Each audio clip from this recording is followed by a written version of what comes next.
آصف زدہ گڑیا۔ ایک بار کی بات ہے، ایک چھوٹی سی لڑکی تھی جس کا نام سارا تھا، اور وہ اپنی گڑیوں سے کھیلنا بہت پسند کرتی تھی۔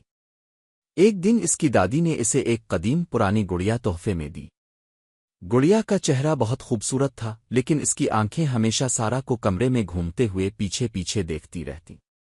رات کو سارا کو کچھ عجیب آوازیں آتیں۔ جب وہ مڑ کر دیکھتی تو کوئی نہیں ہوتا اور آوازیں رک جاتیں۔ وہ دوبارہ مڑ کر دیکھتی لیکن کچھ نظر نہ آتا۔ ایک دن سارا اپنی گڑیا کے ساتھ کھیل رہی تھی کہ پھر سے وہ آواز آئی۔ اس بار آواز اور صاف تھی، سارا، میری مدد کرو۔ سارا ڈر کے مارے گڑیا کو دیکھنے لگی۔ گڑیا بالکل خاموش تھی، مگر اس کی آنکھوں میں ایک ادھورے اور غمگین نظارے کی جھلک تھی۔